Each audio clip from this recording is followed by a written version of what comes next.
바닥을 보이고 있어서 가장 자산 가치가 높다고 평가되는 미주 노선의 유무형 자산을 매각하기로 결정하였다는 통보를 받으셨죠?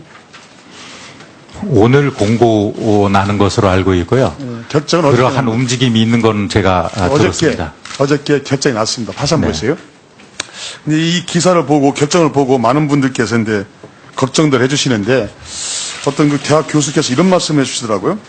세계 1, 2 선사의 머스크라든지 MS 등이 이런 미주 노선을 인수할 경우에 현대상선의 이용 가치가 떨어져서 글로벌 해운 동맹인 투엠 가입에 악영향을 줄 수 있다라고 좀 걱정스럽게 하시는 말씀도 계시고, 또 어떤 분은 한진해운의 자산을 매각하려면은 법정 관리 직후에 바로 진행했어야 하는데 이미 네트워크가 다 망가진 지금 인수할 가치가 있는지 의문이다. 즉 가치가 많이 떨어졌을 거다라고도 평가를 하시는 분들 계시더라고요. 요 점에 대해서는 장관님께서 어떻게 평가를 하고 계십니까? 지금 당장 기묘한 하역 자금은 어느 정도는 확보는 되어 있습니다. 그럼에도 불구하고 법정 관리가 9월 1일부터 됐지 않습니까? 이제 1개월 좀 넘은 시점이지만 지금이라도 유력한 영업망과 자산을 매각을 해서 한진해운을 회생의 여지를 남긴다는 것은 좋은 판단이라고 생각을 합니다. 실은 한진해운이 그 청산을 피하더라도 지금 상태 같으면 뭐 미주 노선을 매각하고 그러면 이제 옛날처럼 무슨 과거 영광을 재현하는 것은 현실적으로 굉장히 불가능할 거 아닙니까? 지금 당장은 이미 글로벌 얼라이언스에서 사실상 서비스에서 지금 이제 해수부가 나와 있기 때문에 마련 중인 뭐 해운산업 경쟁력 강화 방안을 지금 마련 중에 있죠? 그렇습니다. 그 속에 혹시 새로운 국적 선사, 네.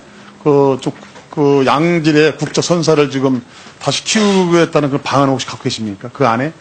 그 양질의 국적 선사는 현대가 지금 네. 산은에서 이제 주채권단으로 되어 있지만은 현대에 대한 그리고 또 우리나라의 주요 유력한 선사들을 지원하겠다는 것이 포함이 되어 있고요.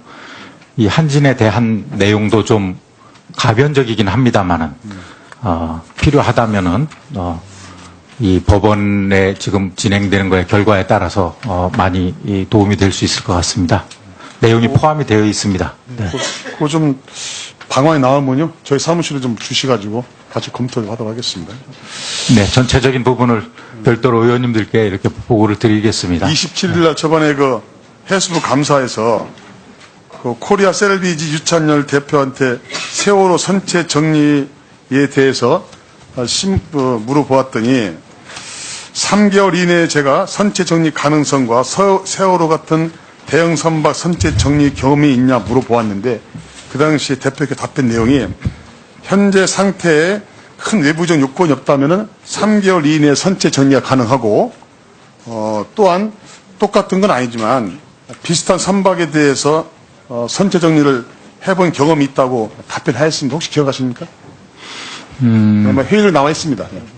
예, 그렇게 얘기했다고 들었는데요. 지금 해수부하고 코리아 셀비지가 지금 선체 정리에 대해서 정식 계약을 맺은 상태는 아니죠. 예, 아직 우선협상 대상자. 우선협상 대상자로서 협의 중에 있습니다. 네. 그래서 그 당시에 그분께 답변하는 내용이 너무 당당하고 제가 느끼기에는 그분들이 갖고 있는 노하우가 선체 인양인데 선체 정리 경험이 많다고 당당하게 말씀하길래 제가 나름대로 한번 자료를 준비해 보았습니다. 한번 화면을 보시죠. 저희 코리아 셀비지가 선체 정리한 내용인데요. 선체 정리한 내용이 하나도 없습니다. 저게 5,000톤급 이상을 7번 중에서 3번은 인양 후에 정리 작업 없이 바로 선주에게 인도했고 나머지 4번은 보니까 선체 해체만 했습니다. 정리한 것이 아니고. 그 다음 한번 보시죠. 2,000톤급 이상인데 마찬가지로 보니까 5번 중에서 3번은 인양 후에서 바로 정리 작업 없이 선주에게 인도했고 2번은 또 마찬가지로 해체 정리만 했습니다. 그래서 이런 전혀 선체 정리한 경험이 없는 사람이 국정감사장에 나와서 자기가 경험이 많다라고 저 허위 증언을 했어요. 제가 이 자리에 있으면 그 양반이 허위 증언한 걸 가지고 제가 지금 따지겠다는 건 아니고 알고 보았더니 이 인양도 우리가 저 장관께 처음에 1,500억까지 예상했던 인양 비용을 결국은 상하이 셀리지 851억에 한 거 아닙니까? 네. 이게 돈이 적다고 생각하고 있어요. 보니까 선체 정리도 보니까 40억 원이라는 돈을 판정해놓고 요대는 맞추다 보니까 선체 정리 경험이 많은 풍부한 해외 유수한 그런 용역업체들이 이 작업이 들어오지 않고 40억에 맞출 수 있는 이 코리아 셀비지가 들어왔지 않나 그런 우려가 생기거든요. 그래서 과연 또 재현되지 않을까. 예? 인양과 같이 선체 정리도 이렇게 시간도 끌고 제대로 하지 못할 것이 재현되지 않을까 걱정이 돼서 하는데 이게 지금 다시 한번 꼼꼼하게 잘 챙겨야 될 거 아닙니까? 그분들이 우선 협상 대상자인 만큼 아직 정식 계약을 하지 않았으니까 다시 한번 꼼꼼하게 좀 챙겨야 된다고 생각하는데요. 네, 저 의원님 말씀대로 그런 부분도 한 번 더 챙겨보겠습니다. 아니 경험이 없는데 경험이 다만- 있다고 거짓말 시켰지 않습니까? 다만 그 전 세계적으로 이러한 이 선박을 인양을 해서 선체 정리한다는 이러한 케이스라는 것이 거의 많지 않다는 생각이고요. 저분이 제시한 것은 대개 유사한 선체 정량이 하나도 없다니까요. 아니 선체 인양해가지고 세계적으로도 선조한테 바로 인양했다니까. 선체 정리 경험이 없음에도 불구하고 이 자리에 나오셔서 선체 정량 경험이 풍부하다고 이야기를 했으니까 제가 그 점에 대해서 네. 지적을 해주시고 하고 장관님께 말씀을 드리는 거예요. 참작하시라고. 잘 알겠습니다. 그 점에 대해서는 저도 어떤 취지인지 한번 다시 확인하고 우려하시는 부분에 대해서는 계약을 하게 될 경우에 충분히 반영토록 하겠습니다. 네. 예, 제가 몇 번에 걸쳐서 국정감사 때 지적한 내용인데요. 근데 선원 수급의 불균형에 대해서 제가 장관님께 의견을 한번 듣도록 하겠습니다. 화면 좀 띄워주시죠. 이게 며칠 전 그 장관께서 선원 노조와의 간담회에서 장관께서 하신 말씀인데 맞죠? 내용을 보니까 선원은 우리나라 경제와 해운 산업의 가장 중요한 축을 담당하고 있으며 우리 경제의 심장이라고 했습니다. 심장임을 깊이 인식하고 있다라고 선원노조 간담회에서 말씀을 하셨죠? 제가 부산에 그때 하셨죠? 출장 갔을 때 네. 간담회가 소규모 간담회를 했고 말을 한 게 사실입니다. 네, 예. 네. 그래서 저도 선원이 우리 경제의 심장이다라는 말씀에 공감하고 있습니다. 저 말씀을 지적하는 게 아니고 다음 화면 좀 보시죠. 선원 수급 동향과 취업선언 고속화 가소, 고령화 가소, 또 해외 취업 선언에 가서 제가 자료를 준비해봤는데 선원 수급 불균형 문제의 핵심은 두 가지로 저는 판단하고 있습니다.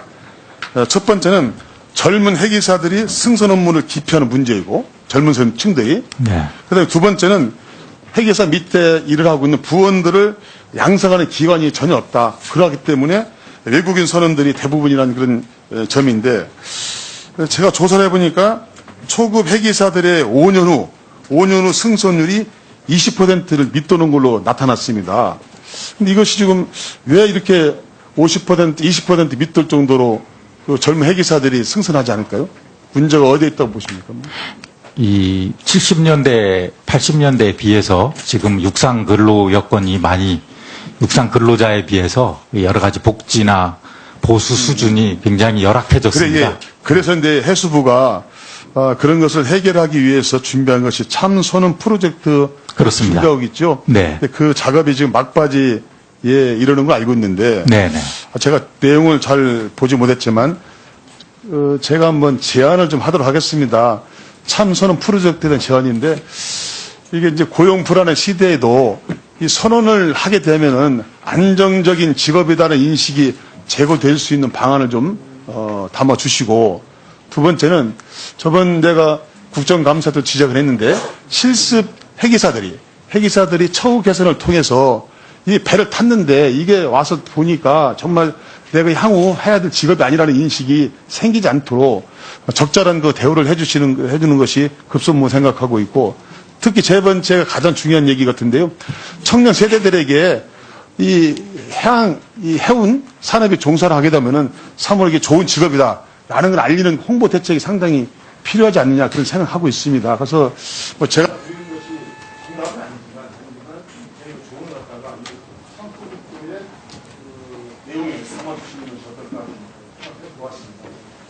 정말 감사하게 생각합니다. 저런 방향에 대해서 그대로 좀 더 강하게 반영을 하도록 하겠습니다. 특히 그 일본의 안정적 직업이라는 것을 위해서는 최근에 그 선원 퇴직연금 제도를 지금 도입 중에 있고요. 또 해양 원격 의료랄지 또 인터넷의 보급을 통한 이가정성 해소 등 다양한 방안이 되고 있습니다만 큰 방향은 아주 말씀하신 거를 충분히 반영하도록 하겠습니다. 네. 김철민 의원님 수고하셨습니다. 다음은 충북 제천 단양 출신 권석창 의원님 질문하시겠습니다. 충북 제천 단양 출신 권석창입니다. 오늘은 해수부에서 비교적 정책적인 우선순위에서 좀 떨어지는 그런 부분들 중심으로 좀 질의를 해보겠습니다. 해수부가 해운과 항만과 수산 중심으로 일을 하고 있는데 밖에서 볼 때는 해운과 해양을 비슷하게 보지만 사실은 해운은 영어로 하면 메리타임이고 해양은 머린입니다. 해양과 관련된 업무 중에서 특히 해양 환경에 대한 관심이 많이 떨어진다. 이 부분이 우리 국민들도 인식을 잘 못하고 있습니다. 충분히 이 부분에서 오늘 저희 질의를 좀 듣고 해양 환경 분야에 좀 변화가 있기를 기대합니다. 잠깐 앞에 좀 보시죠.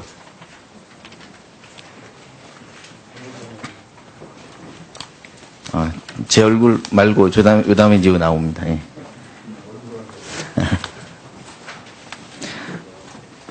이게 발라스트수, 평형수라는 것이 있습니다. 배가 짐을 안 실으면 물을 채워야 됩니다. 물을 채워가지고 항상 만선으로 다니지 않기 때문에 물을 채워서 짐이나 물을 채우는 거죠. 균형을 잡기 위해서. 저 발라스트수를 외국에서 우리한테 올 때, 공선으로 올 때는 외국에서 물을 채워가지고 오는 겁니다. 거꾸로 반대로 여기서 채워서 다른 나라로 가는 경우도 있죠. 그래서 다른 나라에 가면 영상은 됐죠? 지금 발라스트수의 작은 영상인데요. 저 발라스트수가 장관님 아시죠? 4000TU급 정도 되면 발라스트수가 저도 톤은 얼마인지 모르겠습니다. 누구 답변하실 분 계세요? 4000TU급의 큰 배에 발라스트수 양이 얼마나 됩니까?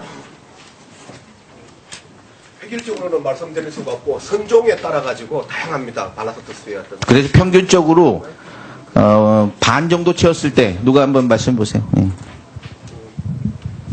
재화적재 톤수가 4,000톤인 경우에는 완전 공선일 때는 한 절반 정도 보시면 되겠습니다. 그러면은 데드웨이 톤으로 하면 만약에 8만 톤이다 그러면 한 4만 톤까지도 근데 발라스트를 싣고 오나요? 그렇지는 않습니다. 예, 선체 적어도 구조가 만 다양했어요. 톤은 싣고 다니겠네, 그죠? 예. 어마어마한 양의 물을 싣고 다닙니다. 지중해에서 구조 노선은 지중해에서 가져오고 미주 노선은 미국에서 물을 가져와서 연안에다 쏟아붓습니다. 지금 우리 법이 통과된 지 지금 시행 안 하고 있죠, 장관님?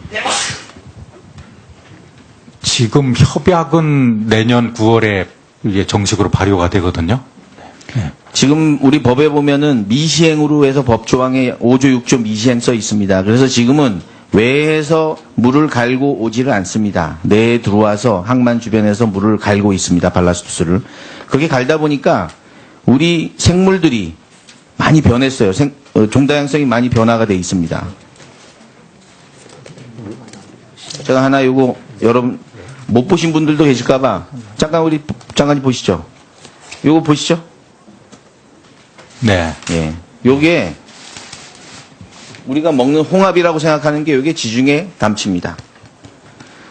옛날에 이태리 가서 이렇게 스파게티 먹으면 나온 게 다 이겁니다. 근데 우리나라 이거 지금 홍합으로 알고 다 이거 먹습니다. 실제 우리 담치는 이거죠. 지금 요건 제가 좀 큰 것만 가져왔는데 사실은 요거보다 좀 작습니다. 대부분은. 이 홍합이 옆에 막 붙어 있지만은 요걸 다 깨끗이 씻어가지고 시장에 나오는 게 옛날 우리의 홍합입니다. 이건 좀 큰 것만 가져왔어요. 이쪽도 한번 보여주시죠. 진짜 크네, 그건. 우리 위원장님 이거 홍합인 줄 알고 드셨죠? 그렇죠. 예, 지중해에서 넘어온 담치입니다. 지금 밤에 가서 이렇게 술 한잔 하실 때 나오는 그 담치가 다 우리가 지중해 담치를 먹고 있고요. 지중해에서 온 요만한 작은, 맛은 비슷합니다만 상당히 우리 옛날 한 20, 30년 전에 먹던 홍합은 거의 사라졌습니다. 이게 왜 사라졌느냐? 발라스투스 때문에 사라졌다라고 지금 분석하고 있는 겁니다. 지중해에서 물을 그만큼 담아서 여기서 쏟아내니까 여기에서 자란 겁니다. 그리고는 우리의 토종이 없어졌어요. 양식도 안 합니다. 우리 홍합은. 이걸 잡기 위해서는 멀리 나가야 잡을 수 있어요. 그러니까 이게 생산성이 안 맞아서 우리 홍합을 못 먹고 있습니다. 그러니까 우리 일반인들은 이 홍합을 이걸 홍합이라고 얘기하니까 이건 잡기 쉬우니까 그걸 먹고 있는 겁니다. 또 하나 보여드릴게요. 오늘 뭐 수산시장에서 이거 다 준비한 겁니다. 이 주름 미더덕, 요게 미더덕. 요게 잘 안 보이시죠? 요게 옛날에 이렇게 먹으면 말캉말캉하고 뜨거운 물 탁 터질 때 이렇게 혀도 대고 하는 요게 진짜 미더덕인데 요게 미국 동부에서 들어온 미더덕입니다. 미더덕 아닙니다. 물어보면 딱딱해요. 그래서 우리 아구찜 먹을 때 다 이거 나옵니다. 싸니까. 이거 다 이걸로 대체됐어요. 이게 수입한 게 아니고 이게 잘합니다. 우리나라에서. 다 이걸 가져오는 거예요. 이거 구하기 어려우니까 못하는 겁니다. 요게 반은 딱딱하고 반은 말랑말랑한 요게 아주 맛있는 우리의 미더덕입니다. 지금 아직은 있어요. 근데 요건 구하기가 어렵고 다 이거 먹습니다. 이거 딱딱합니다. 우리 이 미더덕 그리고 담치 이렇게만 제가 준비를 했는데요. 18개 종이 이렇게 현재 바뀌어 있습니다. 우리의 생태계가 완전히 파괴되고 있는데 우리 발라스투스에 대해서 아무 관심이 없어요.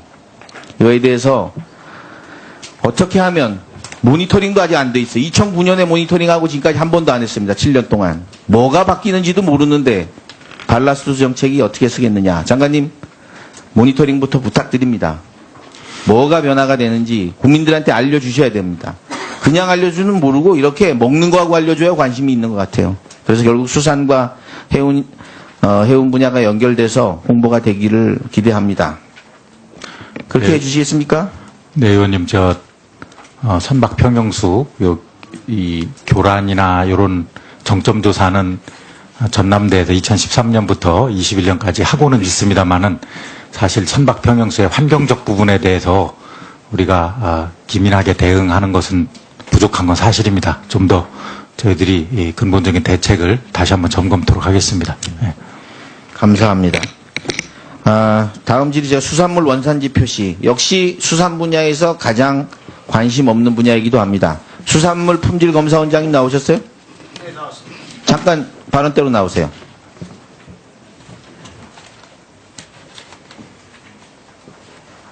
그 시간 정리하고.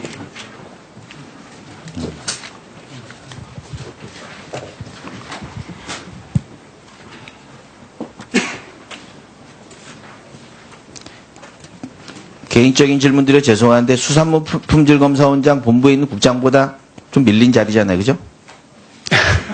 소속기관장입니다. 네, 그래요. 이 수산물 품질검사원이 국민들한테 미치는 영향은 훨씬 더 큽니다. 사실은.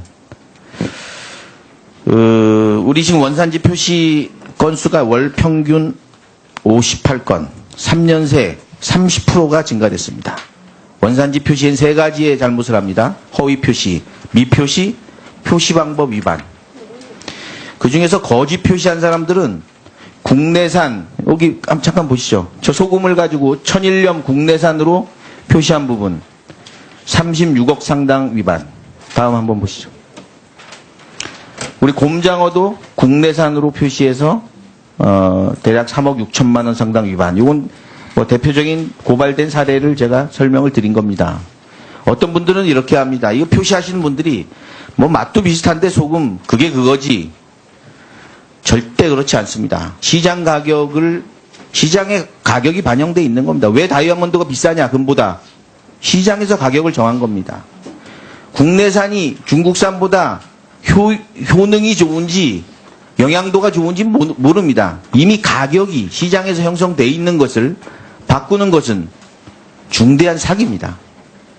그것이 건강에 어떤 분들은 같은 바다인데 중국서 잡으나 우리가 잡으나 그렇지가 않습니다. 그거는 술 먹고 그냥 하는 소리고 실제로는 시장 가격을 속이는 중대한 사기입니다. 이런 일들이 비일비재한데 2012년 593건에서 2015년 769건으로 늘어났습니다. 그 중에서 가장 죄질이 안 좋은 거짓 표시, 허위 표시가 89건에서 160건으로 늘어났어요. 근데 그 중에서 3분의 1은 고발도 안 했어요. 허위 표시인데. 왜 고발 안 한 건 왜 안 했죠? 저희가 지금 이 거짓 표시에 대해서 충분히 이 조사가 이루어진 것은 검찰로 넘깁니다. 그렇지만 그것이 아니고 거짓 표시이긴 하지만 현장에서 된 것에 대해서는 직접 바로 과태료 처분을 하고 있기 때문에 고발까지는 이루지 않고 있습니다. 제가 보기에는 미표시나 표시 방법 위반보다 허위 표시에 한해서는 강하게 해야 된다. 지금 이 최근 3년간 이 표시 부분에서 허위 표시로 했는데 고발했는지 과태료 매겼는지 자료를 전수 제출해 주십시오. 사유를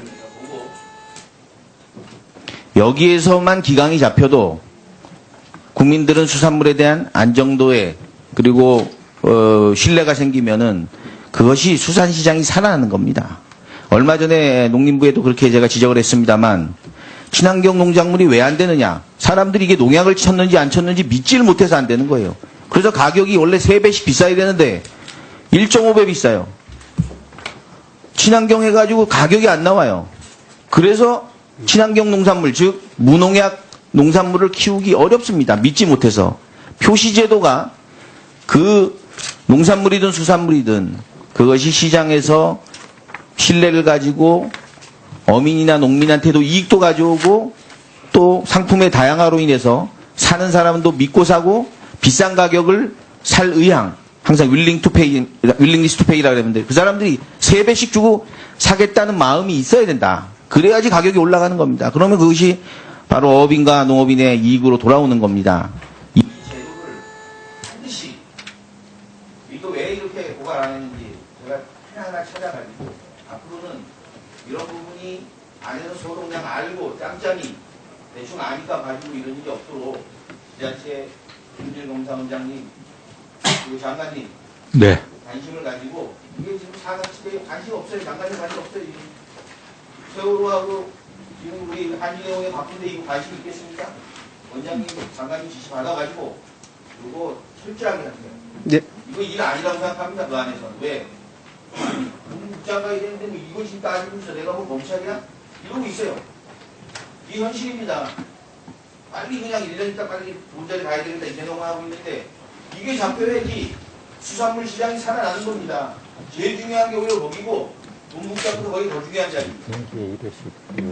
똥 단속을 하죠. 예. 원장님 답변하실 거 있으면 하세요. 네. 이거 한지고 생각하고 제대로 관심 안 가지고 맞으시잖아요.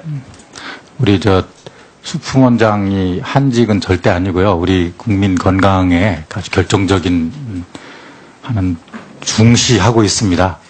그리고 수산물 원산지 표시하고 수산물 이력제에 대해서는 저희들이 지금 정기적으로 관계부처하고 합동 단속을 하고 있고요. 이 점에 대해서 물론 정기 및 수시 단속도 하고 있지만은 의원님 걱정하시는 거 그리고 국민의 신뢰를 받기 위해서는 이 원산지 표시와 이력제에 대해서는 우리가 좀 더 강화해야 되는 건 맞고요. 이거에 대해서도 한 번 더 강화하는 방안을 계속 강구하겠습니다. 네. 예. 권석창 의원님. 예. 마이크는 안 드릴게요. 지금 정확히는 않지만 저희 120명 정도입니다. 그렇습니다.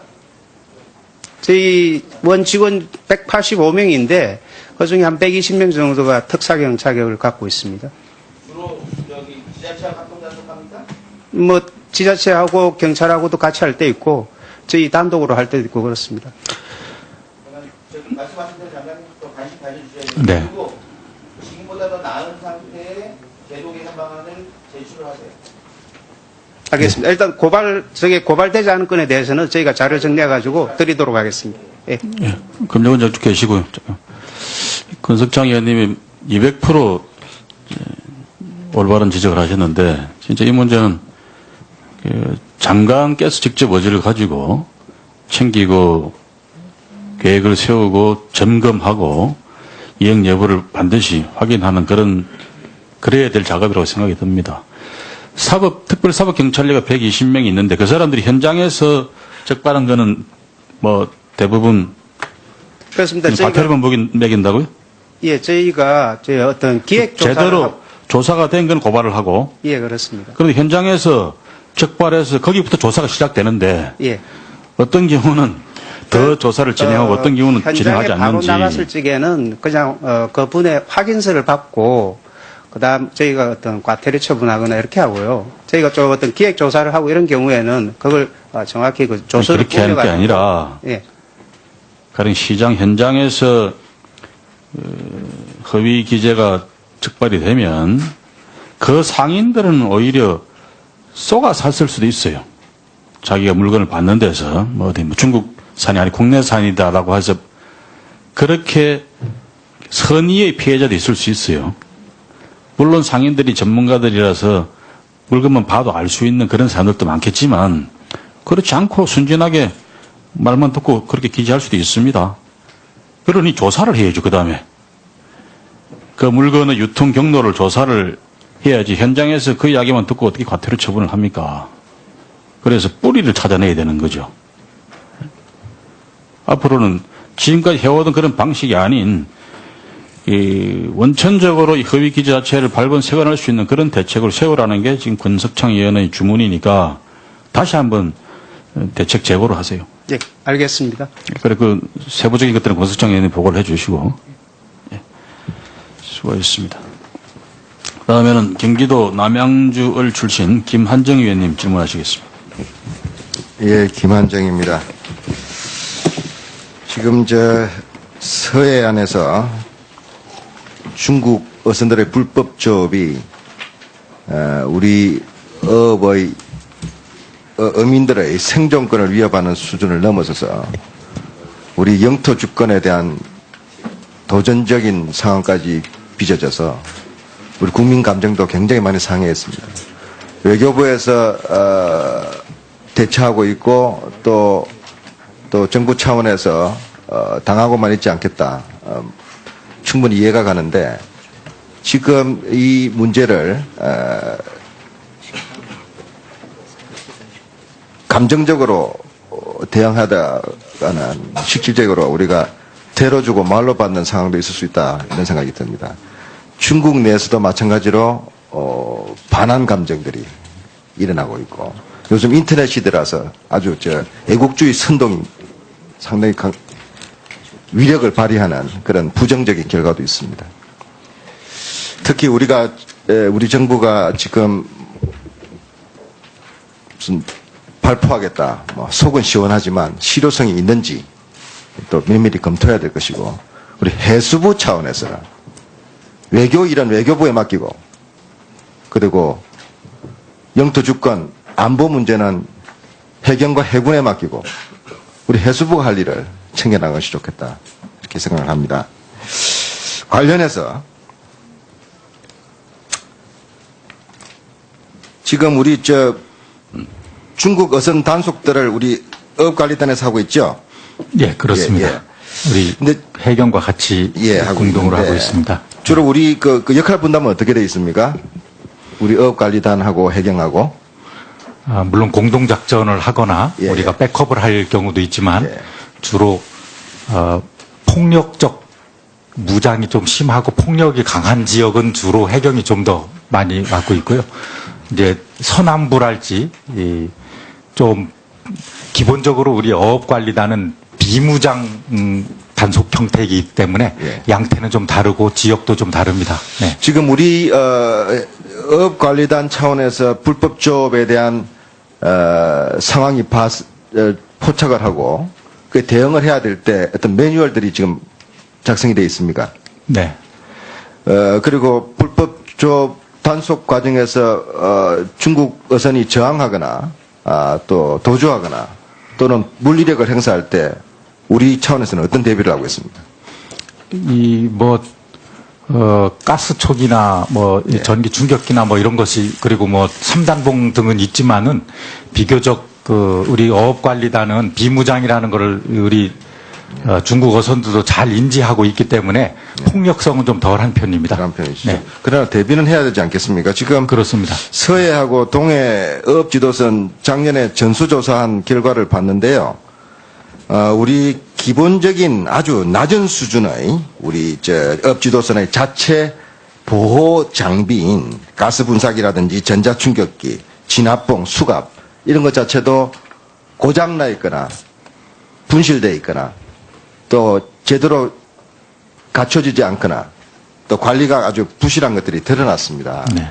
그래서 이 부분에서 우리 단속을 종사하는 우리 어업관리단 우리 직원들의 보호 차원도 필요하고 또 실효성 있는 보호가 관리가 될 수 있기를 위해서도 호신 장비 정도는 더 보강을 해줘야 되겠다.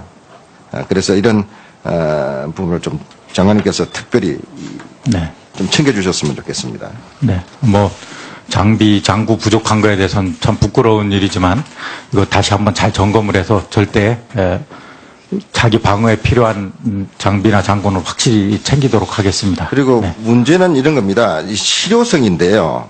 지금 우선 어업관리단이 우리 정부가 한중어업협정에 의해서 허가한 한 1600척 정도의 중국 어선. 이 사람들은, 이 어선들은 합법적으로 우리형에서 지금 그렇습니다. 조업을 하고 있지 않습니까? 근데 그 중에서,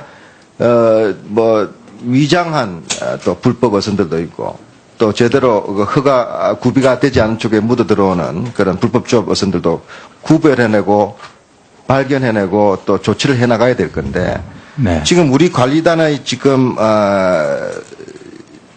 예산이나 인력, 장비 수준이 이런 역할들을 앞으로 더 확대해 나가야 될 상황인데 그렇습니다. 지금 충분치 못하다라는 의견들이 많지 않습니까? 네. 이 부분에 대한 어떻게 대책을 세워나갈 생각이십니까? 지금 동서해에서 제주단까지 해서 이제 34척을 운용하고 있습니다. 이번에 다행히 이 남해업 관리단을 지금 이제 증강하도록 확정이 되어 있고요. 이 업지도서 1,500톤급 이상도 지난번 추경에 반영을 해주셔서 총 4척이 더 이제 나올 예정으로 있고, 작년에 약 580여 척을 납포를 했습니다만은 우리 이 해경과 함께 그 중에 약 40%는 저 열악한 선박임에도 척수임에도 한 40%는 우리 어업관리단에서 직접 납포를 한 단속 실적을 갖고 있고요. 비교적 효율적으로는 하고 있고 말씀하신 대로 장비 장구 문제를 포함해서 전체적인 이 세력을 좀 증강토록 하겠습니다. 예, 좀 그렇게 해주시기 바랍니다. 지금 특히 NLL 불법 조업은 북측의 군사 지역과 밀접했기 때문에 굉장히 위험 지역이고 네. 또 그러니까 그 틈새를 노리고 중국 어선들의 불법 조업들이 굉장히 극성을 부리고 있는데 우리 지금 수자원 관리공단에서 주도를 해서 그 해상 구조물 그 중국의 불법 전망 어선을 저지하기 위한 인공 수초들을 지금 예. 설치하고 있지 않습니까? 예, 인공 어초들 설치하고 그렇죠. 있습니다. 예, 예. 그 올해 지금 예비비까지 투입해서 100억 원까지 늘려줬는데 네. 장관 솔직하게 생각을 해보십시오. 그게 지금 실효성이 있을 것 같습니까? 어떻습니까? 이 저인망으로 끄는 선박들에게는 확실히 유효하고 위협적이라고 생각을 근데 합니다. 문제는 그 100km가 넘는 이 해안선인데 우리가 방어해야 될 선들이 네. 지금 설치된 게 지금 10km도 안 되는 이런 상황 아닙니까? 올해 이제 80억까지 투입하면 한 16km 추가 설치가 된다고 하는데 이게 너무 좀 허술한 거 아닌가요? 어떻습니까? 지금 그래도 추경까지 금년에 예비비까지 이렇게 또 해주시고 해서 금년에 총 이제 80개를 이렇게 투하하게 되면 상당한 효과를 갖고 오지 않을까. 군부대와 예. 이 어업인 단체들과 다 협의를 해서 합니다만은 네. 상당히 효과를 이 갖고 오리라고 예산 대비 생각합니다. 그 불법 조업 저지 효과가 분명히 있다. 그리고 그에 네. 대해서 나름대로 이 방식으로 예산을 투입해서 네. 저인망 조업 불법 중국 조업에 대해서 방어하는 것이 상당히 네. 효과적인 정책이라고 생각하시는 거죠? 네. 대개 그 어초와 어초 간에 한 200여 미터 간격으로 두고 있고요. 예. 일정한 설치 지역은 아주 그 우범 지역에 대해서 이중으로 하거나 하면서 전략적으로 상당히 예, 예. 효과가 있는 것으로 생각하고 있습니다. 예, 네. 잘 알겠습니다. 예, 우리 해양과학기술원장님 나와 계신가요? 예, 여러 가지 해양 정책 발전을 위한 R&D 그 노력들에 대해서 평가를 하고 감사를 드립니다. 근데 좀 보니까요. 지금 이 과학기술원에서 이사회를 개최를 했는데 최근 한 4, 5년 동안 주로 특급 호텔, 호화호텔에서 이렇게 뭐 호화호텔이라고 표현해서 좀 그렇습니다만 또 특별한 이유가 있습니까? 한 끼 10만 원 이상짜리 밥이던데 요새 이 여러 가지 사회 분위기에 봐서 이게 맞을까 모르겠습니다. 예, 지적하신 바대로 그 기관 내에서 하던가 해서 적절하게 하겠습니다. 예, 죄송합니다. 예, 이사진에 대한 이런 예우나 또 이런 업무 협조에 대한 여러 가지 그 관행들이 있기 때문에 뭐 이해는 되지만 우리 사회가 김영란법 그 청탁 및 이런 부정방지법을 채택한 취지가 있지 않습니까? 예. 그래서 그런 면에서 같이 동참하는 의미에서도 그렇고 또 우리 공공기관 예산 운영 기본 원칙도 있지 않습니까? 예. 원칙에 예산의 그런 절감, 낭비 요소, 허례 허식을 좀 줄이자 하는 원칙도 있기 때문에 조금 더 신경을 써주셨으면 좋겠다 싶습니다. 예, 그렇게 하겠습니다. 감사합니다. 제가 오늘 20초 미리 했습니다. 위원장님. 이거 좀 평가받아야 되는 거 아닙니까? 예, 감사합니다. 김한정님. 시간을 잘 지켜주셔서 고맙습니다. 다음 질문은 전북 김제부안 출신의 김종혜 의원님께서 하시겠습니다. 질문해 주십시오. 먼저 장관님께 여쭙겠습니다. 네. 위원님 수고 많으십니다. 먼저 장관님께서 우리 어민들을 위하여 업무를 수행하면서 어떠한 마음 자세를 가지고 업무에 임하십니까? 간략하게 피력 좀 해주십시오. 제가 장관 취임하면서 예. 우리 어민들의 소득을 대폭 늘리겠다. 그리고 미래 산업화를 하는 데 있어서 특히 수출 전략은 물론이고 모든 방안을 다 강구를 하겠다는 말씀을 드렸고요. 우리 어민들이야말로 정말 그간의 과거의 전통 어업의 형태에서 벗어나서 좀 더 창조적이고도 부가가치 높은 산업으로 이렇게 지원하려고 노력하고 있고 또 귀여귀촌 정책을 통해서 이 어촌 어항이 6차 산업화로 바뀌는 데 있어서 그 첨단에서 있는 아주 중요한 부분이라고 생각을 합니다. 예, 예, 좋습니다. 장관님의 마음가짐이 어민들의 소득 증대, 아울러 수출 증대 이 두 가지로 귀결된다고 해도 크게 과언은 없겠습니다. 네. 예, 예. 그런 차원에서 소금에 대해서 여쭤보겠습니다. 네. 우리나라 총 소금 생산량이 어느 정도나 된다고 파악하고 계십니까? 천일이면 한 30만 톤이 좀 넘습니다만 전체적으로는 한 50만 톤 좀 넘는 것 같습니다. 정제염까지 해서요. 예, 예. 네. 거의 그 정도 됩니다. 네. 이에 비해서 프랑스 같은 경우는 약 300만 톤을 생산하고 있습니다. 네. 이런 상황에서 놓고 볼 때 우리의 소금이 프랑스 소금과 견주었을 때 질적인 측면에서 어떻다고 생각하십니까? 뭐 세계적으로 명성을 떨치는 뭐 계량드 소금보다도 훨씬 우수한 미네랄과 뭐 무기질을 다 함유를 하고 있고 또 염도도 계량드가 한 90%인 반면에 우리는 80에서 85% 정도여서 아주 정말 그 인체에도 소중한 예, 장관님 좋은 정확한 파악을 하고 소금으로. 계십니다. 네. 실제 믿을 수 있는 유관 기관에서 성분 조사를 해보니까 네. 인간에게 가장 필요한 미네랄 성분만 하더라도 우리 소금이 프랑스 소금보다 배 이상이 거의 높습니다. 아까 염도 문제도 마찬가지고요. 그런데 실제 가격 차이에 있어서는 적게는 50배, 많게는 235배의 차이가 납니다. 품질은 우리가 이렇게 월등히 높은 반면 가격은 235배 차이가 우리가 낮다는 이런 현실을 보면서 장관님 생각은 어떤 생각이 드십니까? 저희들이 더 각별히 노력해야 되겠다. 특히 이 전남지사 하시던 박준영 지사님께서 이 천일염에 대해서 브랜드 가치를 좀 높이는 데 많은 노력을 했습니다마는 그것을 받아서 정부가 협력해서 노력하는데 좀 부족하지 않나. 저희들이 많이 더 좀 부족한 것은 아닌 것 같습니다. 생각을 합니다. 품질이 월등하게 높은 반면 가격은 230배에 달하는 이런 차이가 있는 것에 대해서 해수부의 총 책임자로서 통감을 느끼셔야 한다고 생각합니다. 그런데 이것이 문제가 아니에요. 이 소금의 가격이 해마다 하락하고 있습니다. 지금 2015년 기준으로 1kg에 우리 지금 천일염이 어느 정도로 가시는지 아십니까? 한 1,700억 정도. 1kg에 1kg에. 170원 정도고요. 170원에서 230원. 예. 예, 이 정도 가고 있습니다. 그 전해에 비하면 그 전에 한 230원 정도 했는데 많이 떨어진 걸로 제가 알고 있습니다. 예, 이 정도의 소금 가격이면 생산비에 턱없이 부족합니다. 생산비가 안 나와요.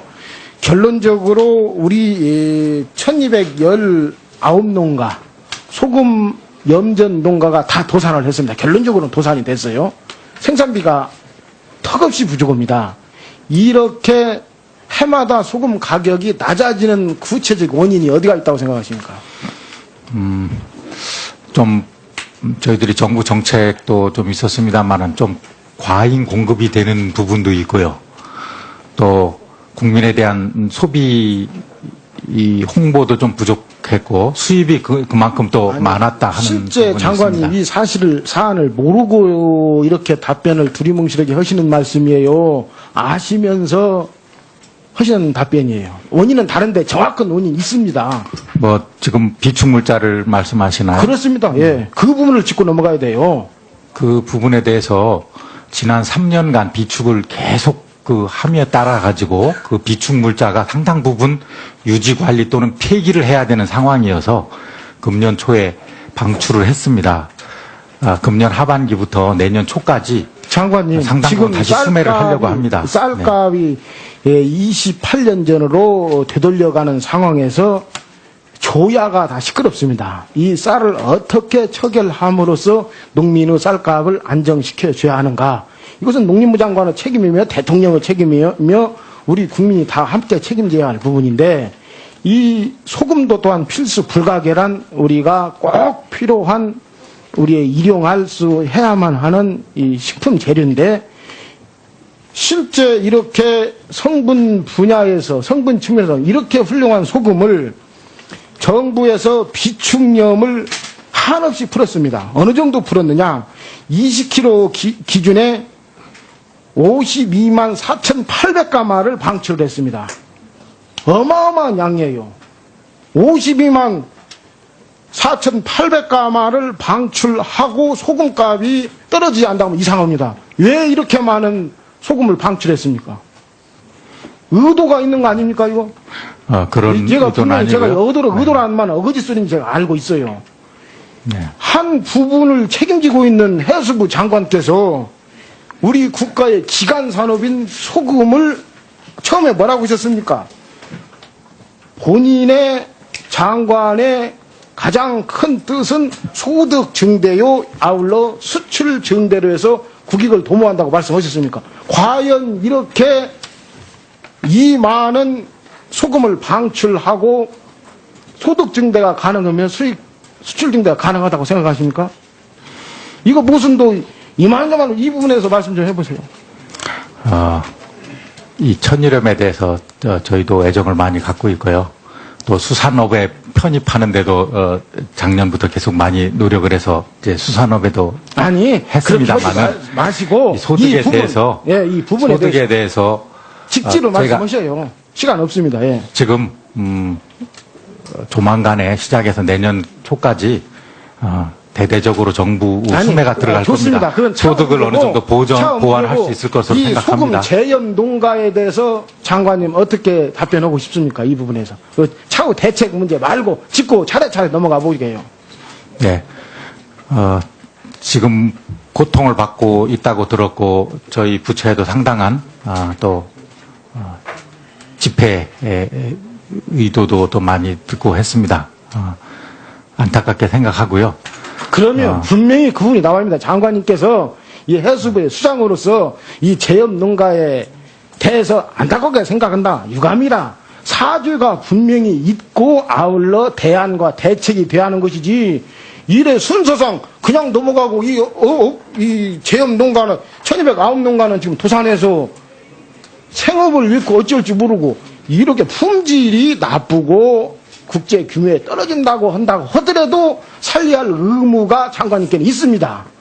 그러나 국제 규모의 230배가 높은 계량도 소금보다도 성분 측면에서는 월등히 훌륭한 우리의 자산을 가지고도 이 비축미라고 하는 것, 비축염이라고 하는 것은 소금 가격이 폭등했을 때 안정시키기 위해서 방출하는 목적, 소금값 안정의 목적인데 소금값이 나날이 싸지고 있는 이 마당에 이 많은 소금을 배출해 이 제염농가를 죽였으니 당연히 사죄에 마땅합니다. 인정하시죠? 인정합니다. 그럼요. 인정하셔야 이 부분에 대해서. 그리고 대안을 철저히 시간 없으니까 철저히 강구하셔서 소금농가 개인적으로는 살려야 하고 아까 허드에서 말씀하셨던 바와 같이 이렇게 좋은 소금을 방치해서는 안 됩니다. 수출해야 합니다. 그래서 프랑스의 게랑드 소금을 따라잡아야 할 의무와 책임이 우리 장관님께 있다고 저는 생각합니다. 네. 동의하시죠? 예, 동의하고요. 예. 이 최근에 트렌드가 이 나트륨이나 이 염분을 적게 하는 그러한 트렌드여서 조금 부정적 요인은 있습니다만은 R&D나 수출이나 홍보 등을 전반적으로 다시 점검을 하고 특히나 이 정부 비축물자의 수매와 방출에 대해서 근본적으로 한번 검토를 해야 되겠다 하는 것을 다시 느끼게 됩니다. 네. 제염농가 살려주시고요. 그 다음에 수출해서 국익에 증진할 수 있는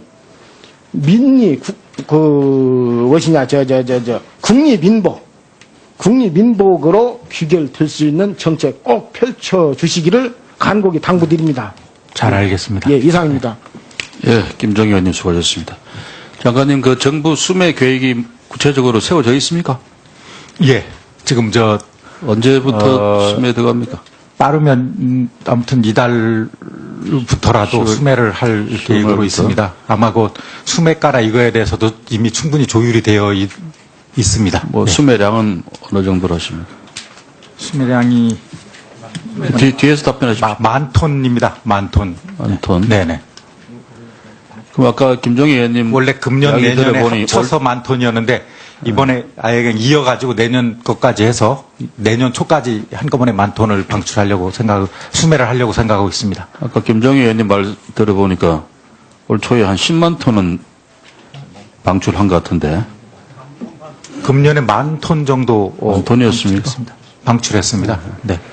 그래 최대한 좀 많은 양을 수매해서 네. 소금 가격 안정화시켜 주시고 계량도 소금 말씀하셨지만 결국 브랜드 관리가 중요하지 않겠습니까? 그렇습니다. 우리나라를 대표하는 국제적인 소금 브랜드를 좀 만들어서 국제시장에 좀 홍보도 널리 하고 그런 좀 신뢰도도 높이고 하는 그런 작업이 스스로 업자들 입장에서는 힘들 것 같으니까 해수부가 적극적으로 도와서 그런 작업을 해주시기 네. 바라겠습니다. 천일염 조합 쪽하고 염업조합하고 그 R&D 문제나 브랜드 가치 올리는 부분에 대해서 그리고 아까 제가 반복 말씀드립니다만 이 수매 제도에 대해서 다시 한번 좀 더 과학적이고 합리적인 거를 좀 검토를 더 해보겠습니다. 이번 같은 사태도 너무 오랫동안 그냥 비축만 하니까 그것 자체가 그냥 다 이렇게 폐기하거나 유지 비용이 너무 고가로 들어서 좀 불가피한 부분이 있었는데 한 3년쯤 간수를 빼면은 오히려 소금 그 가치가 좋아진다면서요.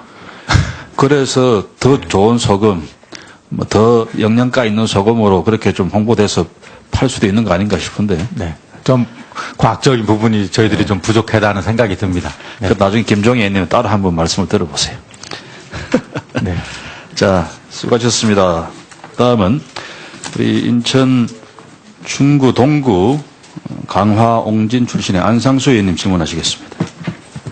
바로 그 옹진 소청도에서 그 10월 7일 날 중국 어선이 우리 그 경비정을 공격을 해서 침몰시켰죠. 네. 그 외국 민간이 우리 정부를 격침시킨 겁니다. 뭐 안타깝고 부끄러운 일이죠. 얼마 전에는 또 우리 연평도 어민이 중국 어선을 납포했어요. 그러니까 민간끼리 한번 해보는 겁니다. 그러니까 정부는 아무것도 안 하는 거예요. 나가서 따고만 맞고. 뭐 물론 특별한 경우입니다만 아까 이제 존경하는 김한정 의원이 여러 가지 조목조목 짚어서 한두 가지만 더 이제 그러다 보니까 인천 이제 인천이 아니고 해양경찰청이 해체돼서 국민안전처로 가고 그러면서 이제 중국 어선들이 우리 경찰을 경비대원 수준으로 인식을 해서 마구 공격하는 게 아니냐. 이거 해경을 다시 복원시켜야 되는 거 아니냐 이런 여론이 좀 있는데 장관은 어떻게 생각하세요? 말씀드리기 좀 조심스럽기는 합니다. 사실 이런 재난이나 경비 등 이런 부분을 컨트롤 타워를 만들기 위해서 국민안전처를 발족을 한 지 이제 2년이 채 못 되는데요. 지금 당장 조직을 이렇게 언급한다는 것이 조금 조심스럽긴 합니다만은 우리 그간의 해양 경찰의 이 비중이나 역할은 절대 축소되거나 과소평가돼서는 안 된다고 생각합니다. 네. 2002년 11월 제가 인천광역시장을 할 때 사실 송도 땅 10,000평을 해경에 제공을 해가지고 아주 청사도 잘 만들고 거기 정보 이런 시설들이 최고 수준으로 해가지고 잘 운영이 됐었는데 뭐 안전처 저쪽 산으로 가서 과연 그게 잘 될지 물론 초기에 저희들은 반대 많이 했죠. 그런데도 이제 결국 그런 식으로 됐는데 앞으로도 계속 두고 정부 측에서 고민을 해야 될 일이다 이렇게 봅니다. 네. 지난 며칠 날인가 우리 그 새누리당 대표께서 현장에 가셔가지고 같이 여러 가지 보고를 듣고 그런 가운데 그 자리에서 해경본부에서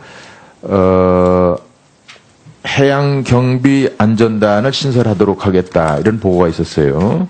그래서 그건 당연히 돼야 될 것이고 저도 그 자리에서 신설해서 인력은 물론이고 장비와 선박을 충분히 보강을 해야 된다. 소 잃고 외양간도 못 고치면 안 되거든요.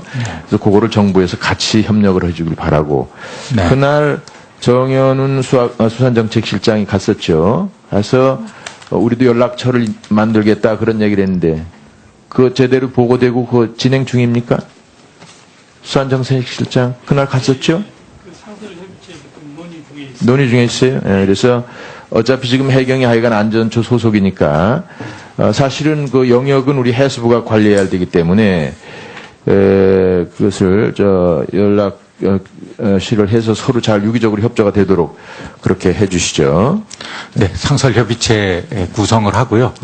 또 이 서해 지역의 특수한 민감 수역이니만큼 즉각적으로 출동을 적절히 대응할 수 있도록 서해 부근에 특수단을 만드는 것을 국민안전처하고 기민하게 협조하겠습니다. 네. 이제 한진 사태에 대해서 뭐 이제 많은 얘기들이 오갔습니다만 지난번에 이제 우리 새누리당에서 국감이 진행이 안 되는 상황에서 10대 민생안전본부를 꾸리고 우리 물류본부를 해서 저희들이 좀 정리한 내용이 있습니다. 한진에 관해서 정부 업계 전문가들과 협의를 하고 우리 장관님도 잠깐 오셨었는데 첫째 한진해운이 축적된 경험을 가진 인적 자원과 미준 영업망 등이 사장되지 않고 활용할 수 있도록 컨소시엄 등을 통해 국내 자본이 인수하고 둘째 연관 산업 협의체를 구성하여 종합적인 발전 전략을 마련하며 셋째, 정책금융기관이 해운과 조선업의 특성을 고려하여 별도의 금융지원 기준을 마련해야 한다는 결론을 내리고 이러한 사항을 당 지도부에 보고를 했고 다음 주 중에 다시 심층 토의를 하고 다시 한번 정부하고 그 대안을 협의할 생각을 가지고 있습니다. 우선 이 안에 대해서 우리 장관님은 어떤 견해를 간단하게 말씀해 주시죠. 전부 적절한 예. 방향이라고 생각합니다. 아직도 정부 측에서는 그냥 채권 회수라든지 이런 부분에 금융 차원의 대처를 비중을 두고 소위 물류 발전에 대한 전반적인 그런 계획이 좀 밀리는 듯한 잘 설득이 안 되는 듯한데 장관께서는 그 스탠스를 잘 유지하셔 주시고 우리는 우리대로 정부 측의 그 관련되는 부채에 잘 이렇게 생각이 바뀌어질 수 있도록 해볼 때는 같이 노력을 하시고요. 이건 또 시간의 문제입니다. 시간의 문제가 돼서 어찌됐든 법정 관리가 진행되고 있는데 회생이 된다 하더라도 2개월 후면 너무 늦어요. 그래서 빨리 그 전에 할 수 있는 사전 조치가 뭔지를 찾아가지고 적극적으로 대처를 해야 됩니다. 네. 뭐 이를테면 지금 법원하고 협조하는 팀이 해수부에 있나요 지금? 네. 협조를 해야 됩니다. 전용 채널을 마련하진 않았지만 상당히 해야 됩니다. 긴밀히 왜냐하면 협력을 하고 있습니다. 판사님들께서 내용을 잘 모르시거든요. 솔직히. 그러니까 법률적 판단만 할 게 아니라 국가 정책적 어떤 비전이나 혹은 방향 그리고 해운의 어떤 여러 가지 상황에 대해서 아주 빨리 이해가 될 수 있도록 뭔가 정리해서 해드릴 수 있고 또 그러면서 사전적으로 할 수 있는 거 아까 우리 존경하는 김철민 의원님 지적하셨습니다만 그런 것들이 다 가능한 것이고 우리한테 유리한 것인데도 알려줘야지 판사님들이 뭘 알아요. 그러니까 그거를 제 얘기는 해운 물류에 관해서 모른다는 뜻입니다. 그러니까 그거를 잘 열심히 같이 노력해서 우리한테 최선의 방향으로 일정과 판단을 받도록 그렇게 해야 된다는 것이죠. 의원님, 지금 서울중앙지법 이 파산부는 상당히 물론 그 석태수 법정 관리인도 있지만은 지금 이쪽에 대해서 특히 해운 물류에 대해서 상당한 이해도를 갖고 있어서 그래도 방향을 잘 잡고 계신 것으로 알고 있습니다. 그렇게도 알고 있어요. 그러나 하나라도 더 좀 더 노력해 달라. 예. 다음 질문입니다. 우리나라의 도서가 이제 3,300여 개, 그리고 유인 도서가 이제 480여 개 되죠. 도서를 관리하는 것은 우리나라의 균형 발전, 또 국토 이용을 효율적으로 한다는 점, 또 국가 경계를 지키는 점에 있어서 우리 국민적 관심과 정부에서도 이 부분을 최선을 다해서 해야 된다. 그런데 세월호 사고 이후에 연안 여객선이 안전성 확보라든지 뭐 이런 것 때문에 또 관광객이 감소하는 등으로 해서 여객선사가 이제 경영난이 되고 이제 항모 폐쇄가 속출하고 있는데 사실 많은 우리 의원님들이 지금 주장하는 것 중에서 연안 여객은 도서 지역의 관광 산업과 경제 활동을 위해서 필수적인 운송 수단이다. 따라서 이것도 이제 연안 여객선도 대중교통으로 봐야 하고 준공영제로 요금을 할 수 있도록 지원을 해야 된다. 이렇게 주장으로 그것은 그렇게 가야 될 것 같습니다. 우리 해수부의 입장과 지금 혹시 준공영제로 간다 그러면 얼마 정도 추산이 되는지 검토를 해봤는지 간단하게 말씀을 한번 해주시죠.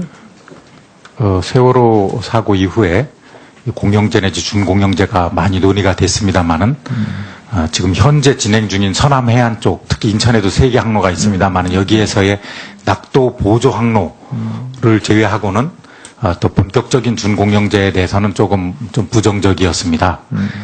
그러나 특수한 지역 여건, 그 위치 등을 감안을 해서 준공영제에 준하는 어떤 조치가 필요하다면 해야 될 것으로 판단합니다. 당장은 아니더라도 해수부 차원에서 이거를 종합적인 검토는 계속해서 해놔야 된다. 그래서 우리 국회나 정부 전체하고도 계속 이 논의를 진행해 나가야 된다. 이건 해수부 차원에서 해결되기 쉽지 않죠. 네. 예산 문제도 아주 굉장히 새로운 예산의 문제가 되고 그러는데 그나마 그래도 그런 로드맵과 어떤 판단할 수 있는 근거를 계속 제공을 해줘야 된다. 준비를 꼭 해주시기 바랍니다. 알겠습니다. 네. 다음은 이제 국가관리연한항에 대한 예타제도의 개선점인데요. 2012년 8월 국가관리연한항 11개를 항만 지정했죠. 네. 그러나 이제 용기, 포항, 연평도항, 거문도항은 지금 이제 예비 타당성 조사 심의 중이고 제부에서 그렇습니다만 이 경우도 마찬가지로 지금 중국 어선이 불법 조업을 대응을 한다든지 또 거점 도서에 지정된 국가관리연한항에 대해서는 해양 영토 수호라는 차원에서 예타 제도를 개선해야 된다. 이 도서지방 이 항만에 무슨 예타가 나오겠어요? 지금 예타 기준으로는 네. 이게 이거는 의지 대통령과 정부의 의지를 가지고 지금 이런 일들이 다 인과가 있는 겁니다. 도대체 민간인들한테 우리 정부 선이 공격받아서 침몰된다는 게 이게 무슨 일이거든요. 그러니까 인과가 있는 정부가 잘못한 겁니다. 이런 것들을 예타를 가지고 하면 되겠느냐 이거예요. 그러니까 이것을 예타 방식을 달리 적용하는 그런 특별한 경우로 해서 잘 추진하길 바라요. 네, 그 의원님 말씀하신 대로 경제적 타당성 중심으로 하게 되면은 참 답이 잘 안 나오지만 해양 영토 관리 차원에서 또 특수한 여건을 감안해서 별도의 논리가 필요하다고 생각하고요. 이 점에 대해서 저희 부처의 목소리를 계속 더 강하게 내도록 하겠습니다. 네. 예, 안상수 의원님 수고하셨습니다. 예, 다음에는 경북 의성 출신 우리 비례대표 김형건 의원님 질문하시겠습니다. 국립수산과학원 원장님 나와 계십니까? 국립수산과학원. 예. 최근에 동해 명태 양식에 성공하셨죠? 예, 그렇습니다. 축하드립니다. 감사합니다. 국민의 대표자의 한 사람으로서 감사의 인사를 전합니다. 그리고 고생 많으셨고요. 앞으로도 더욱 많은 노력 또 성과를 내주시기 바랍니다. 감사합니다. 잘하겠습니다. 예.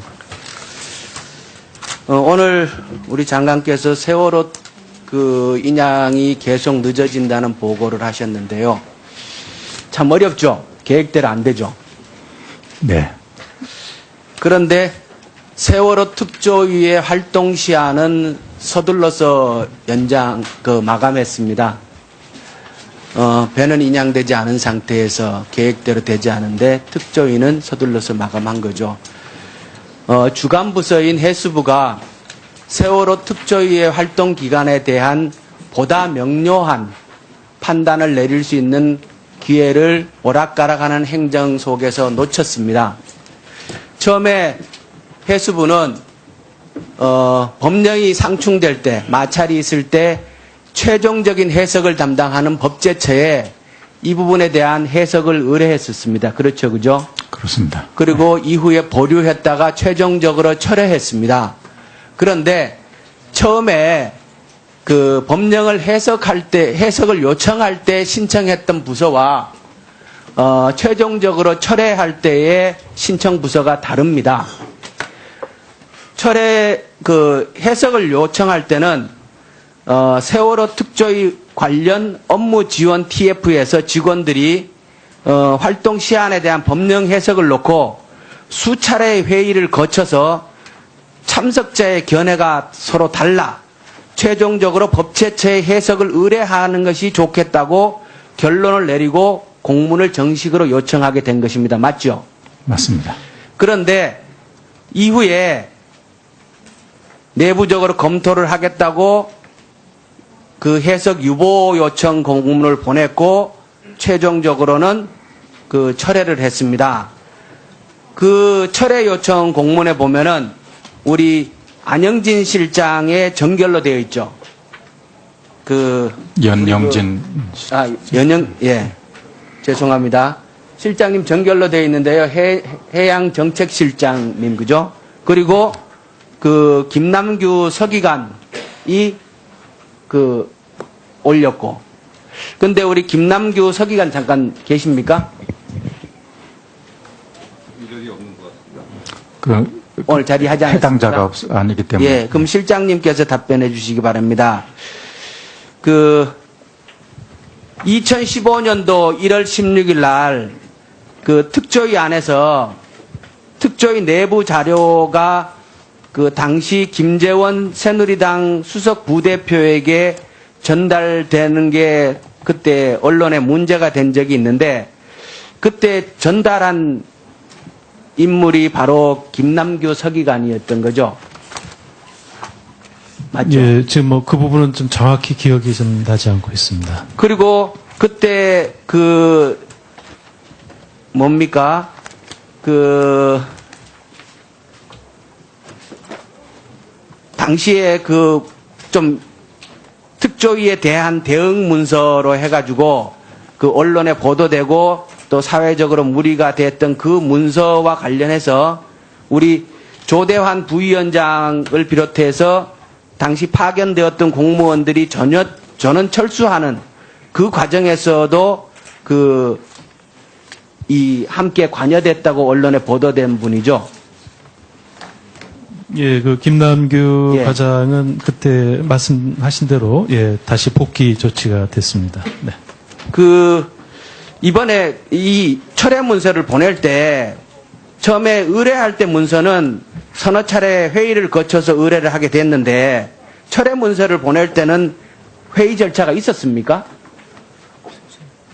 예, 뭐 그 내부적으로 그 당시 우리 실무진에서 여러 가지 그 활동 개시점, 그 다음에 이런 것들의 논의. 법무관실에서 회의를 해가지고 공식적으로 요청한 건데 이게 그 정책실에서 임의적으로 판단해서 철회 문서를 보낸다라는 게 납득이 좀 안 가지 않습니까? 위원님, 그 부분은 법적 해석이 예, 저희가 일관되게 주장하는 그 검토가 그때 이루어졌기 때문에 예, 그런 판단하에 이거는 유권 해석에 필요가 없다고 생각해서 철회를 요청하게 됐습니다. 그러니까 그 전 과정을 보면은 그 청와대와 상당히 긴밀하게 그 김남규 서기관이 계속 소통을 하고 그런 내용들이 특조위 활동에 그대로 반영되었던 정황들이 계속 있는데요. 그렇다면 지난번에 그 법 해석을 철회하게 된 공문을 보내는 과정에서는 혹시 청와대와 그 오고 간 의견 전달이 있었습니까? 그런 사실은 없었습니다. 그러면 혹시 그 철회를 최종적으로 결정하게 되는 과정에 회의록 이런 거 있습니까? 철회를 위한 별도의 회의록은 없습니다. 예, 저희가 자체적으로. 그러면 신청하는 과정에서는 서너 차례의 회의를 통해서 공식적으로 신청을 했는데 철회는 그렇게 쉽게 할 수 있습니까? 예, 의원님, 저희가 실무적으로 계속 검토를 해왔던 사항이고, 그 다음에 요청을. 결국은 이 석연치 않은 철회 과정을 통해서 이 법 해석을 최종적으로 법 해석을 받을 수 있는 기회를 놓쳤고, 그 책임은 결국 해수부가 떠안게 되는 거다, 그죠? 저희는 여러 번 말씀드립니다만은 활동 개시점이 법상 명쾌하게 돼 있기 때문에 그런 점을 가지고 판단했다는 말씀입니다. 수협중앙회장님 나와 계십니까? 지난번에 제가 질의를 하면서 대구 수산물류센터 그 얘기가 대구 지역의 언론, 신문에 대대적으로 정말 빠짐없이 보도가 됐어요. 저는 깜짝 놀랐어요. 이게 이 지역 대구 내에서 굉장한 현안 사항이구나. 그리고 제가 또 확인을 해보니까 수산물류센터가 없어지면 대구 입장으로는 다른 대안이 없다는 거예요. 무슨 광역시에 그 수산물류센터가 없는 도시가 있냐고. 그리고 다수의 대구 시민들은 그거 다 이전하기로 다 되어 있고 부지도 확정되고 추진하고 있는 줄 아는데 그게 무슨 말이냐 이런 반응들을 보였거든요. 그래서 제가 지난번 질의한 이후에 혹시 논의해 본 사항이 좀 있습니까? 마이크. 배우에서 크게 좀 답변해. 안 들려요. 허가가 안 나왔습니다. 안 나오고 허가 안 나온 부분에 대해서 우리가 행정소송까지 했습니다. 행정소송을 해도 허가가 안 되었습니다. 안 되어서 일단 이걸 어떻게 할 것인가 한번 그래서 현재로서는 그걸 뭐 우리가 허가가 안 나는 부분이니까 어떻게 할 수가 없어가지고 그게 지금 중단된 상태에 있습니다. 그게 허가가 지금 와서 이제 허가 때문이라고 말씀을 하시면 그 좀 납득이 좀 어려운데요. 그럼 허가가 문제가 해결이 되면 수협은 다시 그 물류센터를 추진할 계획은 있습니까? 그건 다시 한번 저희들이 한번 논의를 해봐야 될지. 일단은 저희들이 철수한 상태입니다.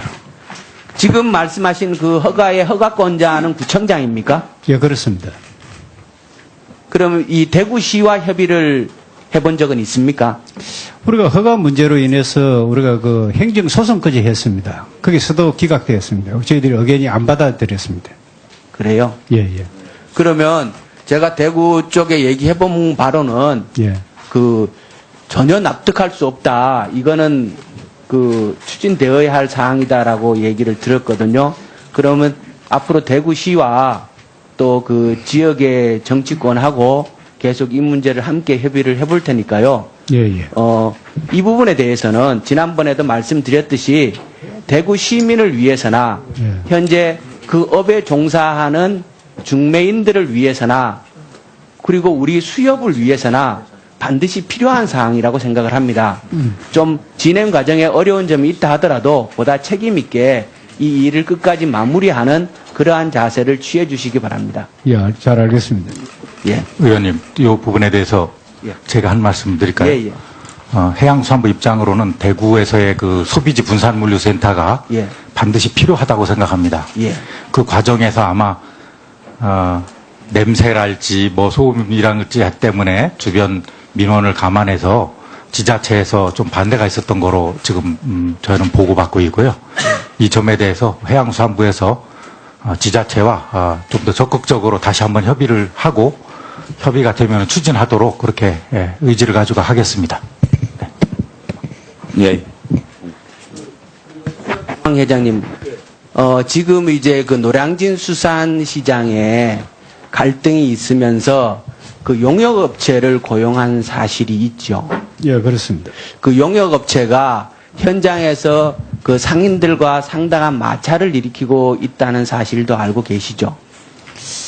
저는 뭐 보고받은 적이 없습니다. 그래요? 예. 그 용역업체가 상당히 이렇게 좀 이렇게 언뜻 보기에는 이렇게 상당히 이렇게 체격도 좋고 또 활동도 좀 거칠고 이런 상황인가 봐요. 그래서 그 용역업체를 고용한 비용도 꽤 상당한 많은 비용이 들어간 걸로 아는데 예. 그 갈등을 해소하는 과정에 꼭 그러한 방식을 썼어야만 하는가라는 의문이 있습니다. 그 저희들도 뭐 비용이 들어가는 일을 그 뭐 우리가 쉽게 결정을 할 수 없었습니다. 그러나 경비업체의 주된 업무는 시설 및 안전 관리입니다. 관리이고 뭐 어떤 상인에게 어떤 위해를 가한다든가 그런 업무가 없습니다. 없고 저희들이 올해 2월달에 그 비대위 쪽에서 그 집단으로 저희들 법인 사무실을 침범을 했습니다. 그래서 그러고 또 3월달에는 직원 2명이 자동차를 충돌을 하는 그런 기도가 있었고 또 4월달에는 비대위 부위원장이 흉기로 우리 직원을 찔렀습니다. 그래서 우리가 이게 어떻게 이래가는 안 되겠다. 그래서 우리가 어떤 그 경비업체를 우리가 두고 또 어떤 시설과 이런 것들을 공실 관리라든가 이런 걸 해야 되겠다. 그래서 우리가 선정한 것입니다. 갈등이 오래 지속되다가 보니까 상인들도 현재 매우 온순하고 고분고분한 상태는 아닌 걸로 알아요. 예. 그렇지만은 이 문제는 수협에서 책임지고 현재 들어가는 상인들이나 안 들어가고 있는 상인들이나 그 갈등을 중재하고 타협하고 해결해야 할 수협에 있지 않습니까? 그죠? 예, 그렇습니다. 왜냐하면 예. 그 농력업체를 이렇게 고용을 해가지고 그 경쟁을 더 키울 위험이 있잖아요. 그것보다는 좀 더 대화와 설득을 지속하는 게 중요하다 이렇게 생각을 합니다. 앞으로 뭐 지속적으로 대화를 해 나가겠습니다. 네, 김영권 의원님 수고 많이 하셨습니다. 다음은 존경하는 이군현 의원님 질의해 주시기 바랍니다.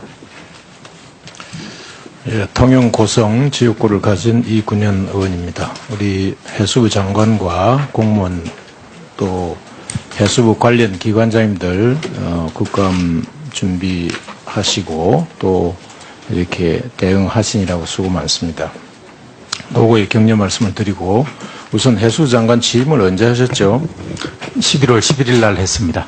작년 11월 11일입니다. 그렇죠. 해수부 이제 현재 우리 해수부가 1996년에 각 부처에 당시 흩어져 있던 업무들을 통합해서 발족되었죠. 네. 당시에 정원이 한 얼마나 됐는 걸로 혹시 기억합니까? 저희가 4,466명이었다고 합니다. 근데 지금 2013년에 다시 이게 부활했지 않습니까? 해수부가. 네. 부활할 당시에 정원은 얼마나 되는 걸로 혹시 기억이 하십니까? 4,000명이 채 못 되는 상황입니다. 예, 한 3,000명. 해경은 제외하고요. 네. 예, 됐는데 이게 2016년에 이제 더 감소해가지고 186명 정도 감소해서 3,604명 정도 이렇게 4.91% 약 5% 감소한 걸로 이렇게 저희가 자료를 받았습니다. 그러니까 96년 발족 당시에 비하면은 한 862명 정도가 감소했다 이렇게 봅니다. 물론 조직이라는 것이 사람 숫자만 가지고서 판단할 문제는 아니지만 그러나 조직이나 기관이라 하는 것은 우선 외형적으로 사람, 일이 있으면 일이 많으면 그만큼 사람이 많은 거 아니겠어요? 그래서 기본적으로 사람 수하고 그 다음에 예산이 얼마냐 이 두 개가 크게 외형에서 보는 우리가 조직이 위축됐냐 이제 팽창하고 발전됐냐 이렇게 이제 볼 수 있는 기준 아니겠습니까? 이렇게 봤을 때 숫자가 많이 줄고 예산도 2017년도 국가 전체 예산이 400조 한 7천억 돼서 14.8% 정도 증가했는데 이번에 해수부 예산은 요거보다는 조금 떨어져서 한 14% 정도 정부 예산이 14.8% 증가했다는 전체 평균이 그렇습니다. 그렇지 않습니까? 네. 이런 정도 수준이라고 볼 적에 해수부가 그동안 이제 우리 해수부에서 잔뼈가 굵고 차관도 거쳐서 장관까지 되신 우리 지금 장관님 노력 많이 해오셨지만은 그러나 국민이 볼 적에 해수부가 정말 어업인들, 수산인들을 위해서 그 소득을 증대하고 또 해양수산이라는 게 해양과 수산업 이 두 개가 핵심이잖아요. 해양산업이 정말 얼마나 발전했는가. 그리고 이제 이 수산업 쪽이 뭐 신품종 개발이라든지 신어종이라든지 수산 그 생태계에 어떤 변화가 있었냐라든지 이런 것을 분석하고 거기에 대한 장기적인 비전, 장기적인 그 국가적 미래 핵심 역량 개발을 위해서 어떤 일을 해수부가 했는가, 국민들한테 과연 무엇으로 기억될 수 있을까 이걸 생각해 봤을 때 내년 되면은 이제 거의 다 이 현 박근혜 정부가 이제 마무리되잖아요.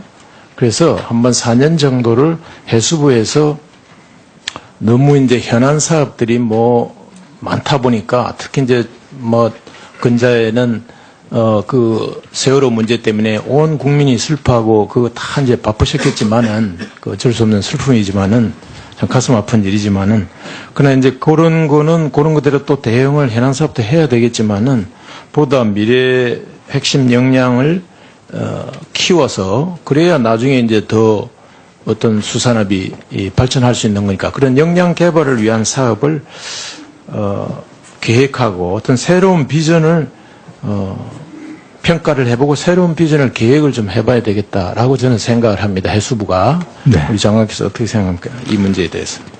네, 저희도 사실 이제 4년 차에서 지금 의원님 말씀하신 것과 같은 여러 가지 고민을 많이 했습니다. 물론 조직과 예산은 조직은 뭐 예를 들어 국민안전처가 가면서 VTS 인원이 빠져나갔다거나 하는 특별히 뭐 이 정부가 위축되는 차원의 의미하고는 약간 다른 부분이 있었고요.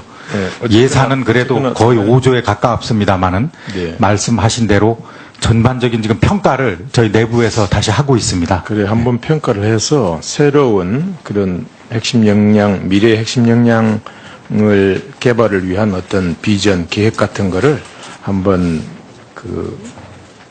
시행해 주시기를 첫째로 제가 당부드립니다. 두 번째는 한진해운 사태와 관련해서 우리 많은 의원님과 또 많은 국민들이 걱정을 하고 있는데 결론부터 먼저 말씀을 드리면 하역 이거 조속히 마무리하지 않으면은 이 화물 인도가 지연될수록 화주의 클레임 금액이 기하급수적으로 늘어날 거다 생각합니다. 그래서 이 하역 이거 초속히 이 타이밍이 굉장히 중요합니다. 초속히 그리고 또 원활히 마무리해야 한다 하는 거고 그다음에 최적 선대를 구성을 해가지고 이 한진해운이 지난 한 78년 설립해가지고 한 40여 년 동안 구축한 이 네트워크 있잖아요. 물류 네트워크. 네. 이거를 복원해서 이 네트워크를 이용해가지고 국가 경제를 다시 살리는 그 계기로 삼아야지 이 한진해운 사태를 해서 이 지금까지 쌓아온 물류 네트워크도 망하고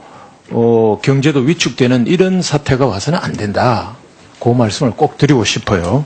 그래서 아까 어느 의원님이 기억을 못 하겠는데 어느 의원님께서도 말씀하셨듯이 질의를 했잖아요. 법원과 어떤 그 해수부가 그 한진해운 그 기업 회생 절차와 관련해서 그 소통 채널이 있느냐 하는 질문을 했잖아요. 네, 김성수 의원님께서 말씀하셨습니다. 김성수 의원님이 하셨죠. 그건 그 개인 기업의 문제가 아니고 어떤 개인을 위해서 정부가 나서서 그 법원과 뭐 의논을 나누고 하라는 게 아니라 이거는 국가 경제 회생 차원에서 그 네트워크를 소통 채널을 해가지고 기업 회생 절차를 최대한 신속히 진행하도록 이 정부 차원에서 해수부 차원에서 적극 독려해야 한다. 이거는 간섭하는 게 아닙니다. 국익을 위해서 정부 부처가 국민을 위해서 나서는 거죠. 그걸 해야 한다 하는 거 말씀드리고 원양 해운 서비스 그 유지 복원을 위해서 필요한 자금 조달 방안을 정부가 적극적으로 강구해야 된다 이렇게 생각을 합니다. 지금 현재 현 시점에서 그 하역 비용과 관련해서 일부 전문가에 따르면은 한 2,750억 규모 이렇게 추산된다. 총 하역 비용을 장관께서 대충 그렇게 보고를 받고 계신가요? 초기에 법원에서 이렇게 신청을 할 때 그 당시 금액이 2,700억 정도 그렇죠. 수준이었습니다. 그런데 현재 한진해운이 보유하거나 확보할 수 있는 자금 규모가 얼마인 걸로 그럼 대충 보고를 받고 있습니까? 제가 구체적으로 이렇게 말씀드리긴 다소 거기하지만 지금 현재 이번 달 중으로 하역을 완료할 수 있을 것으로 보고 있고요. 아주 악성 빼고는요. 그래서 대개 하역 자금은 충분히 확보를 하고 있습니다. 그 1,600억 정도다 이전 정도로 저희가 자료를 받고 있습니다. 저희가 파악한 자료로는. 네, 별도 시제금도 또 별도로 있습니다. 네. 그러면 하역비, 항비, 운영비용 1,400억하고 유류비 등 미지급금 1,350억 합쳐서 아까 2,750억 정도 총 하역 비용을 잡고 지금 현재 한진해운이 보유하거나 확보할 수 있는 자금을 한 1,600억으로 볼 적에 부족한 자금이 한 1,150억 정도 대충 산술적으로 그 정도 나옵니다. 그러면은 이걸 어떻게 조달할 건지 부족 자금 이 확보 시기를 놓쳐버리면은 신속 지원을 하지 않으면은 이 하역 또 화주에게 화물을 인도해야 할 추가적 비용이 눈덩이처럼 불이 날 거다 하는 얘기입니다. 그래서 신속하게 그거를 좀 정부에서 대처를 해주면 좋겠다. 이 타이밍을 놓치면 더 큰 추가 비용이 발생할 수 있고 국가 경제 차원이든지 안보 차원에서 이 부분만큼은 정부가 지급 보전까지도 적극 검토해 볼 필요가 있지 않나 싶은데 동의를 하십니까? 이 주장에 대해서? 의원님, 저희 하역을 하는 데 있어서 자금 부족이 없도록 방법을 다 강구를 하고 있고요. 또 그리고 찾으러 하겠습니다. 네네. 그리고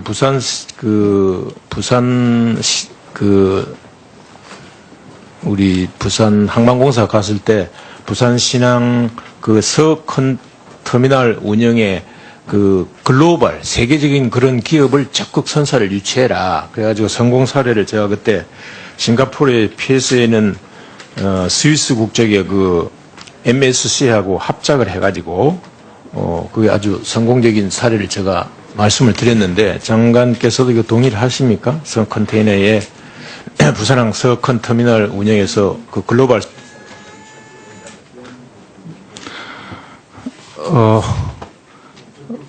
네. 있다고 생각합니다. 예, 저 글로벌 선사들이 지금도 많이 이용을 하고 있고요. 더 활성화되도록 하겠습니다. 그렇게 하고요. 조금만 더 쓰겠습니다, 위원장님.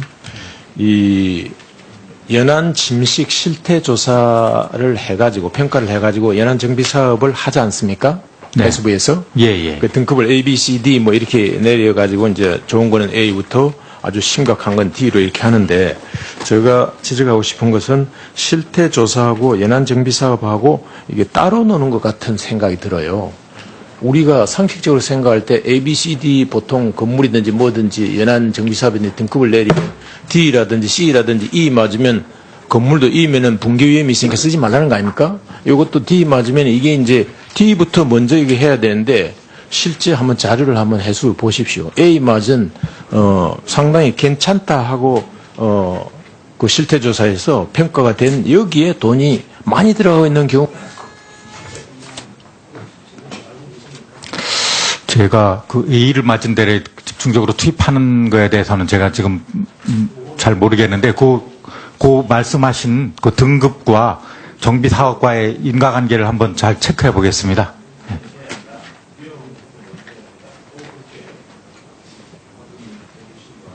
예.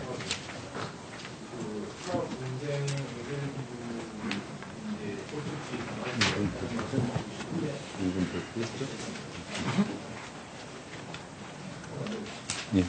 1분 더 넣고. 그랬어? 그 사업, 업 분쟁 그 해결 기구의 법적 지위를 강화할 필요가 있다. 그 업 분쟁뿐만 아니라 국가의 여러 가지 이제 분쟁 해결 기구가 있잖아요. 교육부 같으면 사분위 사업 분쟁 조정위원회 같은 게 있고 이제 이렇게 많이 있는데 이게 지금 보면은 업 분쟁이 사실 우리 남해 쪽하고 서해하고 보면은 침범했다 해가지고 이 이제 분쟁이 집단화되고 조직화되고 상당히 감정적 싸움으로 이렇게 막 지금 일고 있거든요. 예. 그런데 이 분쟁 조정위원회에서 사실 유명무실해요. 법적 지위가 없으니까 전부 사법부로 넘어가고 있단 말이에요. 그래서 이 권한을 좀 강화해가지고 실질적으로 이 위원회를 설치한 의미가 있게끔 좀 장관님이 챙겨보셔가지고 이걸 검토해주면 좋겠습니다. 이 분쟁이 심각하거든요. 네. 뭐 정말 근해하고 연안 사이에 아니 서해에서 이제 심하고요. 남해 오지 마라. 네. 남쪽에서는 우리 경남 쪽에서는 서해 쪽에 들어오지 마라 하는데 이게 그냥 배로 충돌해서 물리적